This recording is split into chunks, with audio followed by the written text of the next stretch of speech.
Sleeping Beauty. Duke's story spread. The engines told Mr. Hugh. Mr. Hugh told Mr. Percival. Mr. Percival told the owner. The owner told His Grace. His Grace told Mr. Duncan. Mr. Duncan told the thin clergyman. And the thin clergyman told the fat one. That is why, one morning, the two clergymen and Mr. Duncan were looking at maps. Our railway, said Mr. Duncan, is laid on the bed of an old one, but swings around to the end at the road south of that village. The old line kept straight on.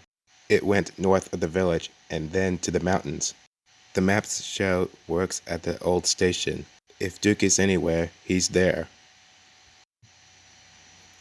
Are you writing another book, sir? Yes, said the thin clergyman, but not about you. He smiled at their downcast faces. Cheer up, he went on. It's about a nice old engine who is lost. But if you're good, the artist might put you in the pictures. Oh, thank you, sir. So the clergyman told them about Duke and Falcon and Stewart. So you see, he continued, poor Duke was left alone. Three Small Engines sighed sympathetically, and we want to find him and mend him and make him happy again. Your controller wants to help, but he can't if you're naughty. Three Small Engines promised to be as good as gold. The three men spent days and days at the old station. They came up every morning on Bert's train. He always whistled good luck as they walked up the track, but they had nothing in the evening except scratches and torn clothes. They wouldn't give up, though.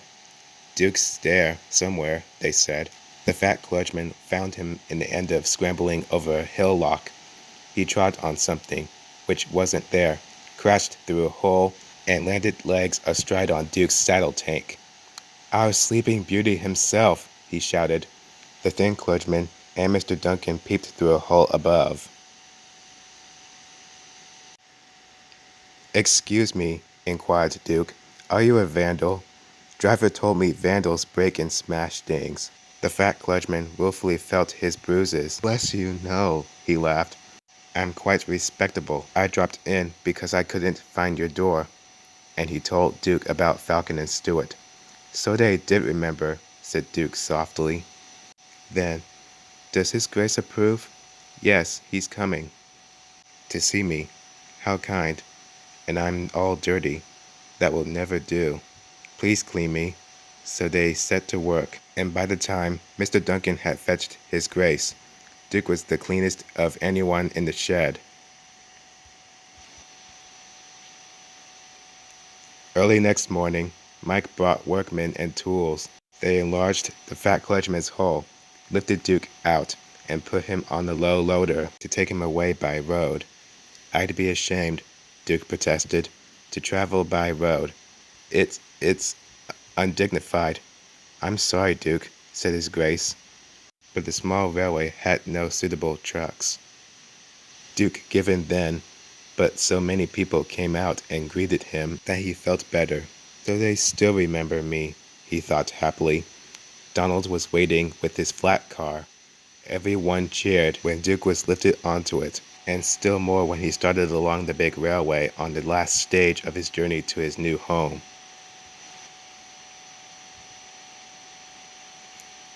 Peter, Sam, and Sir Handel were on early turn.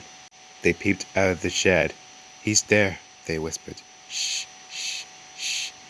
Duke opened his eyes. You woke me up, he grumbled. In my young days, engines were seen and not heard, Grandpuff. Remember? I remember, said Duke. You idle good-for-nothings called Falcon and Stewart. Good for you, Grandpuff. We're glad you've come.